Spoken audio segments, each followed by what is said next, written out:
हमारी सुनेगा हम उनकी सुनेंगे, जो हमारी नहीं सुनेगा हम उनकी नहीं सुनेंगे साथियों। उसके बाद अपने दम पर बिहार में मंत्री बना और हमारे पास साथियों आज जो हम लोग लड़ाई लड़ रहे हैं, निषाद समाज को आरक्षण चाहिए। ये भारत के संविधान में हमें आरक्षण मिला हुआ है। ये कोई मैं नई मांग नहीं कर रहा हूं। आज दिल्ली में निषाद समाज के सभी उपजाति, बीद, बेलदार, नुनिया, मलाह, चाय, तियर, बनपर, सभी उपजाति को आरक्षण मिल रहा है। आप बंगाल में जाइएगा तो वहां पे भी आरक्षण मिल रहा है। एससी का आरक्षण हमें मिला है, लेकिन बिहार में हमें ओबीसी में रखा है। बरसों से हम लोग लड़ाई लड़ रहे हैं, लेकिन आरक्षण नहीं मिला। एक तो वो दोषी है जो पहले सरकार में था या आज सरकार में है, और एक दोषी आप और हम हैं कि अपने हक अधिकार के लिए आज लड़ाई नहीं लड़े और आरक्षण नहीं ले पाए।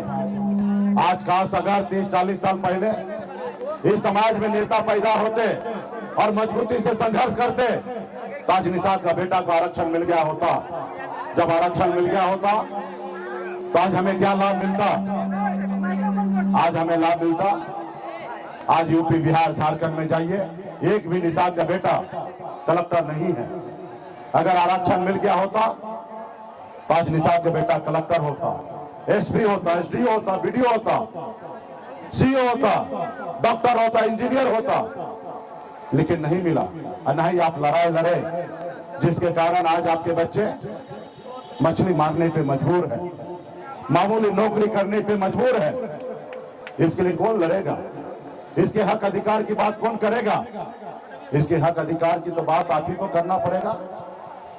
आज बताइए ना, आज निषाद समाज में बच्चा जन्म लेता है तो क्या गुनाह करता है? आज दूसरे समाज में बच्चे जन्म लेते हैं, वो बेहतर जिंदगी जीते हैं, लेकिन आपके कुल खानदान में जन्म लेते हैं, उसको क्या मिलता है? गरीबी, परेशानी, हजारों तकलीफें। इसका तकलीफ कौन दूर करेगा? आज गरीब महिला के निषाद के बच्चे उन माँ बाप के गोद में दम तोड़ देता है इलाज के अभाव में, क्योंकि माँ बाप के पास पैसा नहीं है, उसको इलाज नहीं करा पाता है। तो इसलिए साथियों, ये संघर्ष के बदौलत आपको बदलाव लाना पड़ेगा। आज इस देश दुनिया में जिन लोगों ने संघर्ष किया है, वो देखिए कहां निकला है, उसका समाज कैसे आगे बढ़ा है। जैसे आदरणीय लालू प्रसाद यादव जी, मुलायम सिंह यादव जी, बहन मायावती जी, स्वर्गीय रामविलास पासवान जी, ये लोग कोई अमीर घर में जन्म नहीं लिए, ये लोग भी गरीब घर में ही जन्म लिए, संघर्ष किए, लड़ाई लड़े, और संघर्ष के बदौलत अपने मुकाम को हासिल किए और अपने समाज को बहुत कुछ दिए। जब लालू प्रसाद यादव जी अपना दल बनाए तो उनके लोगों ने उनका साथ दिया, उनके समाज के लोगों ने उनको मदद किया। जब दल को बल मिला तो लालू जी 15 साल बिहार के मुख्यमंत्री थे, आज भी उनकी सरकार है। तो साथियों, सब पावर जो है आपके वोट में है। साथियों, पहले ऐसा हुआ करता था, आजादी से पहले राजा के घर में रानी के कोख से बच्चा जन्म लेता था, वो राजा बनता था। लेकिन आजादी के बाद बाबा साहब भीमराव अंबेडकर ने हमें एक संविधान बना के दिया, एक लोकतंत्र दिया। उस लोकतंत्र में बाबा साहब ने बताया कि अब जरूरी नहीं है कि राजा के घर में बच्चा जन्म लेगा वही राजा बनेगा। अब जो राजा बनेगा वो अपने वोट के दम पे राजा बनेगा। अब जो राजा बनेगा अपने वोट के दम पे राजा बनेगा। जिसके पास ज्यादा संख्या होगा वही व्यक्ति राज्य का मुख्यमंत्री या देश का प्रधानमंत्री बनेगा, चाहे वो गरीब मजदूर हो या किसान का बेटा हो या निषाद मल्ला का बेटा हो, अपने वोट के दम पर राजा बनेगा साथियों।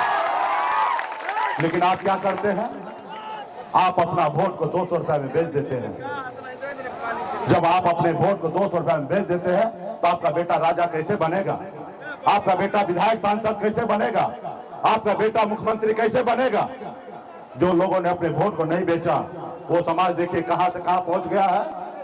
आज मुझे देखिए, मैं भी एक गरीब घर में ही जन्म लिया, जहां हजारों समस्या था वही मेरा जन्म हुआ, जहां हजारों तकलीफें था वही जन्म हुआ। पिताजी मछली मारते थे, दादाजी मछली मारते थे, वहीं पे मेरा जन्म हुआ। अगर 4 रोज अगर मछली ना मारे तो 5वां दिन घर में चूल्हा नहीं जलता था। ऐसे गरीबी में मैं भी जन्म लिया, लेकिन मैंने संघर्ष किया, लड़ाई लड़ा, गरीबी से लड़ाई लड़ा। 18 साल की उम्र में, जिस उम्र में बच्चे को अपने घर परिवार में अपने माँ बाप अपने रिश्तेदार के साथ रहना होता, उस उम्र में घर परिवार को छोड़कर मुंबई जैसे शहर गया। वहां मेहनत किया, वहां मेहनत मजदूरी किया। मात्र 30 रुपया रोज पर मजदूरी करता था, 900 रुपया महीने पे नौकरी करता था। लेकिन मैंने संघर्ष को बदला, मैंने अपने नसीब को बदला। मुंबई जैसे शहर में अपनी कामयाबी को झंडा गाड़ा, एक बेहतर जिंदगी जी रहा था। फिर मैंने देखा, जब मुड़ के मैंने देखा पीछे बिहार, तो देखा अपने लोग, हमारे अपने लोग, रिश्तेदार, अपने परिवार के लोगों बहुत पीछे रह गया। लोग चांद पे घर बनाने के लिए सोच रहे हैं, लेकिन आज भी इस धरती पर बिहार में हमारे लोगों के लिए रहने के लिए घर नहीं है। आज भी उनके घर पे जाने के लिए रास्ते नहीं है। फिर मैंने बॉम्बे के ऐशोआराम की जिंदगी को छोड़ा, घर परिवार बच्चे को छोड़ा। एक समय था तकलीफ में अपने माँ बाप को छोड़ा। उसके बाद सब चीज रहने के बाद भी मैंने अपने घर परिवार बच्चे को छोड़कर आज आपके हक अधिकार के लिए पिछले 9 सालों से लड़ाई लड़ रहा हूं, संघर्ष कर रहा हूं। ये बात अलग है, ये बात अलग है कि अभी हमने संघर्ष करके आरक्षण नहीं दिला पाया, लेकिन हमने कम उपलब्धि हासिल नहीं किया। पिछले 9 सालों में इस निषाद समाज को पहले 9-10 साल पहले कोई जानता नहीं था, कोई पहचानता नहीं था। आज इस समाज को बिहार ही नहीं पूरा देश के लोग जानने पहचानने लगा। ये हमारी उपलब्धि है साथियों। आज देश के प्रधानमंत्री आज निषाद के बेटा से घबरा रहे हैं और डर रहे हैं, ये हमारी उपलब्धि है साथियों। आपने देखा 2020 में कल तक हमारे समाज के लोग एक टिकट मांग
धीरे धीरे से मेरी जिंदगी में आना, धीरे धीरे से दिल को चुराना। नमस्कार, मैं अनुराधा पौडवाल 26 नवंबर को पैनोरमा स्टार सीज़न 6 के कार्यक्रम में पूर्णिया बिहार आ रही हूँ। मुझे पैनोरमा ग्रुप के निर्देशक संजीव मिश्रा जी ने बुलाया है, तो हम सब मिलते हैं पैनोरमा ई-होम्स में शाम 7 बजे। नमस्कार। ये लो मुंह मीठा करो, आज मैंने अपना जॉब छोड़ दिया, अब हम पूर्णिया वापस जाएंगे। जॉब छोड़ दिया है? मतलब ये घर कैसे चलेगा? हम करेंगे क्या? और माँ बाबूजी क्या बोलेंगे? इसलिए मैं एक और मिठाई का डब्बा लाया। अपने बिजनेस के लिए लोन अप्रूव हो गया। अरे लोन अप्रूव हो गया वो तो ठीक है, लेकिन पूर्णिया में हम रहेंगे कहाँ? अपना घर भी तो नहीं है वहाँ। इसलिए तो एक और मिठाई का डब्बा अलग से लाया हूँ। हमने पूर्णिया में घर ले लिया है, पूर्णिया के ई-होम्स पैनोरमा में। पूर्णिया में पैनोरमा ग्रुप लेकर आए हैं ई-होम्स पैनोरमा। बड़ा घर, आलीशान जिंदगी और अत्याधुनिक सुविधाओं के संग। अरे अरे, अब क्यों मुंह मीठा करवा रही हो? क्योंकि हम घर वापसी जो कर रहे हैं। घर वापसी की खुशी पूर्णिया में ई-होम्स पैनोरमा के संग। ई-होम्स पैनोरमा, लग्जूरियस लाइफस्टाइल रीडिफाइंड।